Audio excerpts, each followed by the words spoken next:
नमस्कार साथियों, मैं अनीता श्रीवास्तव आपका हार्दिक अभिनंदन करती हूँ।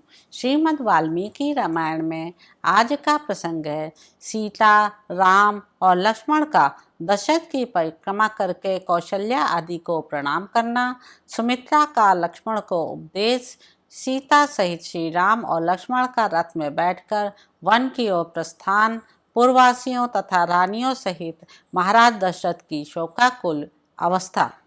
तदंतर राम, लक्ष्मण और सीता ने हाथ जोड़कर दीन भाव से राजा दशरथ के चरणों का स्पर्श करके उनकी दक्षिणावर्त परिक्रमा की। उनसे विदा लेकर सीता सहित धर्मज्ञ रघुनाथ जी ने माता का कष्ट देखकर शोक से व्याकुल हो उनके चरणों में प्रणाम किया। श्री राम के बाद लक्ष्मण ने भी पहले माता कौशल्या को प्रणाम किया, फिर अपनी माता सुमित्रा के भी दोनों पैर पकड़े। अपने पुत्र महाबाहु लक्ष्मण को प्रणाम करते देख उनका हित चाहने वाली माता सुमित्रा ने बेटे का मस्तक सूंघकर कहा, वत्स, तुम अपने सुहृद श्री राम के परम अनुरागी हो, इसलिए मैं तुम्हें वनवास के लिए विदा करती हूँ। अपने बड़े भाई के वन में इधर उधर जाते समय तुम उनकी सेवा में कभी प्रमाद न करना। ये संकट में हो या समृद्धि में, यही तुम्हारी परम गति है। निष्पाप लक्ष्मण, संसार में सत्पुरुषों का यही धर्म है कि सदा अपने बड़े भाई की आज्ञा के अधीन रहें। दान देना, यज्ञ में दीक्षा ग्रहण करना और युद्ध में शरीर त्यागना, यही इस कुल का उचित एवं सनातन आचार है। अपने पुत्र लक्ष्मण से ऐसा कहकर सुमित्रा ने वनवास के लिए निश्चित विचार रखने वाले सर्वप्रिय श्री रामचंद्र जी से कहा, बेटा जाओ जाओ। इसके बाद वे लक्ष्मण से फिर बोली, बेटा तुम श्री राम को ही अपने पिता महाराज दशरथ समझो, जनक नंदिनी सीता को ही अपनी माता सुमित्रा मानो और वन को ही अयोध्या जानो। अब सुखपूर्वक यहाँ से प्रस्थान करो। इसके बाद जैसे माताली इंद्र से कोई बात कहते हैं, उसी प्रकार विनय के ज्ञाता सुमंत्र ने ककुष्ठ कुलभूषण श्री राम से विनय पूर्वक हाथ जोड़कर कहा, महायशस्वी राजकुमार श्री राम, आपका कल्याण हो। आप इस रथ पर बैठिए। आप मुझे जहाँ कहेंगे वहीं मैं शीघ्र आपको पहुँचा दूँगा। आपको जिन 14 वर्षों तक वन में रहना है, उनकी गणना आज से ही प्रारंभ हो जानी चाहिए, क्योंकि देवी कैकेयी ने आज ही आपको वन में जाने के लिए प्रेरित किया है।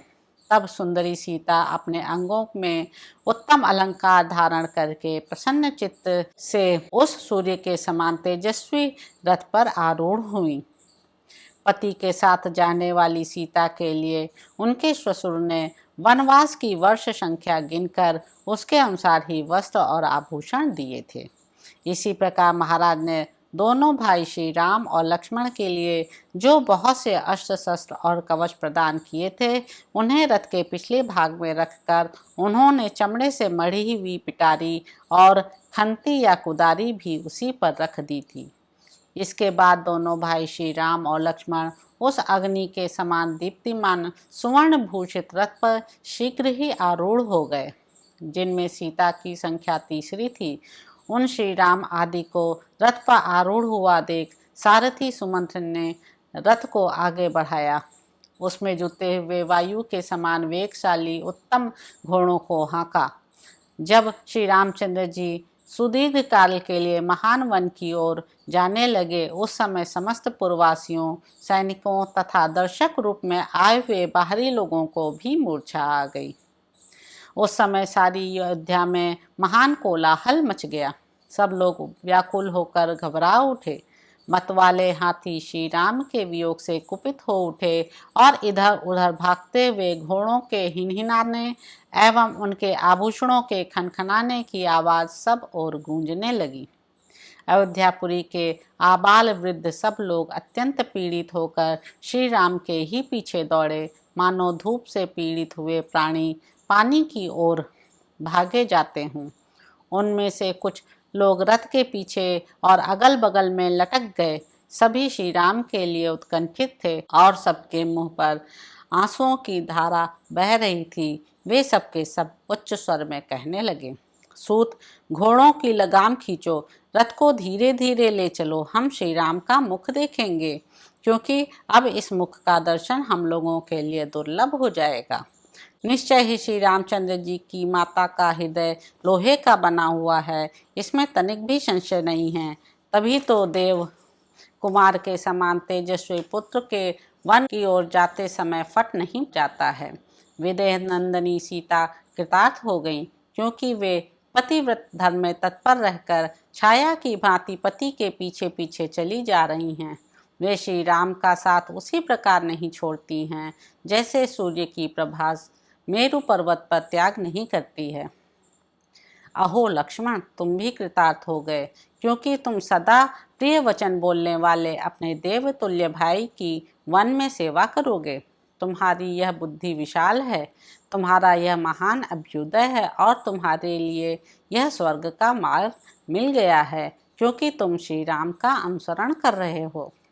ऐसी बात कहते हुए वे पूर्ववासी मनुष्य उमड़े हुए आंसुओं का वेग न सह सके। वे सब लोग अपने प्रेम पात्र इक्ष्वाकुकुल नंदन श्री रामचंद्र जी के पीछे पीछे चले जा रहे थे।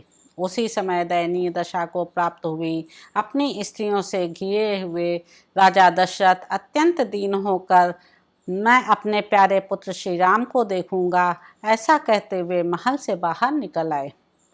उन्होंने अपने आगे रोती हुई स्त्रियों का महान आर्तनाद सुना। वह वैसा ही जान पड़ता था जैसे बड़े हाथी युद्धपति के बांध लिए जाने पर हथनियों का चीत्कार सुनाई देता है। उस समय श्री राम के पिता ककुष्ठवंशी श्रीमान राजा दशरथ उसी तरह खिन्न जान पड़ते थे जैसे पर्व के समय राहु से ग्रस्त होने पर पूर्ण चंद्रमा श्रीहीन प्रतीत होते हैं। यह देखकर अचिंत स्वरूप दशरथ नंदन श्रीमान भगवान राम ने सुमंत्र को प्रेरित करते हुए कहा, आप रथों को तेजी से चलाइए। एक ओर श्री रामचंद्र जी सारथी से रथ हाँकने के लिए कहते थे और दूसरी ओर सारा जन समुदाय उन्हें ठहर जाने के लिए कहता था। इस प्रकार दुविधा में पड़कर सारथी सुमंत्र उस मार्ग पर दोनों में से कुछ न कर सके, न तो रथ को आगे बढ़ा सके और न सर्वथा रोक ही सके।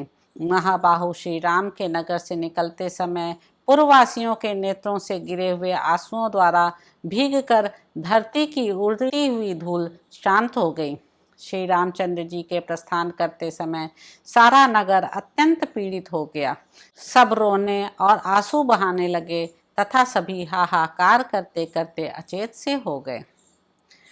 नारियों के नेत्रों से उसी तरह खेद जनित अश्रु झर रहे थे जैसे मछलियों के उछलने से हिले हुए कमलों द्वारा जल कणों की वर्षा होने लगती है। श्रीमान राजा दशरथ सारी अयोध्यापुरी के लोगों को एक सा व्याकुल चित्त देखकर अत्यंत दुख के कारण जड़ से कटे हुए वृक्ष की भांति भूमि पर गिर पड़े।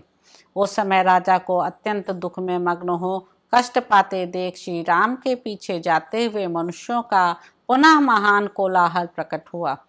अंतःपुर की रानियों के सहित राजा दशरथ को उच्च स्वर से विलाप करते देख कोई हा राम कहकर और कोई हा राम माता की पुकार मचाकर करुण क्रंदन करने लगे। उस समय श्री रामचंद्र जी ने पीछे घूमकर देखा तो उन्हें विषादग्रस्त तथा भ्रांत चित्त पिता राजा दशरथ और दुख में डूबी हुई माता कौशल्या दोनों ही मार्ग पर अपने पीछे आते हुए दिखाई दिए। जैसे रस्सी में बंधा हुआ घोड़े का बच्चा अपनी माँ को नहीं देख पाता, उसी प्रकार धर्म के बंधन में बंधे हुए श्री रामचंद्र जी अपनी माता की ओर स्पष्ट रूप से न देख सके। जो सवारी पर चलने योग्य, दुख भोगने के अयोग्य और सुख भोगने के ही योग्य थे, उन माता पिता को पैदल ही अपने पीछे पीछे आते देख श्री रामचंद्र जी ने सारथी को शीघ्र रथ हाँकने के लिए प्रेरित किया। जैसे अंकुश से पीड़ित हुआ गजराज उस कष्ट को नहीं सहन कर पाता है, उसी प्रकार पुरुष श्री राम के लिए माता पिता को इस दुखद अवस्था में देखना असह्य हो गया था। जैसे बंधे हुए बछड़े वाली सवत्सा गौ शाम को घर की ओर लौटते समय बछड़े के स्नेह से दौड़ी चली आती है, उसी प्रकार श्री राम की माता कौशल्या उनकी ओर दौड़ी आ रही थी। हा राम, हा सीते, हा लक्ष्मण की रट लगाती और रोती हुई कौशल्या उस रथ के पीछे दौड़ रही थीं। वे श्री राम, लक्ष्मण और सीता के लिए नेत्रों से आंसू बहा रही थीं एवं इधर उधर नाचती चक्कर लगाती सी डोल रही थीं। इस अवस्था में माता कौशल्या को श्री रामचंद्र जी ने बारंबार देखा। राजा दशरथ चिल्लाकर कहते थे, सुमंत ठहरो, किंतु श्री रामचंद्र जी कहते थे, आगे बढ़िए, शीघ्र आगे बढ़िए।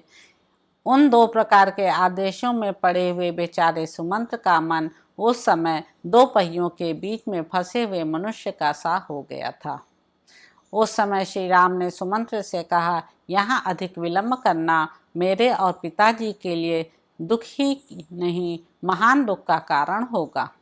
इसलिए रथ आगे बढ़ाइए। लौटने पर महाराज उलाह ना दें तो कह दीजिएगा मैंने आपकी बात नहीं सुनी। अंत में श्री राम के ही आदेश का पालन करते हुए सारथी ने पीछे से आने वाले लोगों से जाने की आज्ञा ली और स्वतः चलते हुए घोड़ों को भी तीव्र गति से चलने के लिए हाँका। राजा दशरथ के साथ आने वाले लोग मन ही मन श्री राम की परिक्रमा करके शरीर मात्र से लौटे। इधर मंत्रियों ने महाराज दशरथ से कहा, राजन, जिसके लिए यह इच्छा की जाए वह पुनः शीघ्र लौट आए, उसके पीछे दूर तक नहीं जाना चाहिए। सर्वगुण संपन्न राजा दशरथ का शरीर पसीने से भीग रहा था। वे विषाद के मूर्तिमान स्वरूप जान पड़ते थे। अपने मंत्रियों की उपर्युक्त बात सुनकर वे वहीं खड़े हो गए और रानियों सहित अत्यंत दीन भाव से पुत्र की ओर देखने लगे। तो इस प्रकार साथियों, अयोध्या कांड में निहित 40वां सर्ग यहाँ पर समाप्त हुआ। आशा है आपको यह सब प्रसंग अच्छा लगा होगा। मेरे चैनल को लाइक करें, शेयर करें, सब्सक्राइब करें। धन्यवाद साथियों।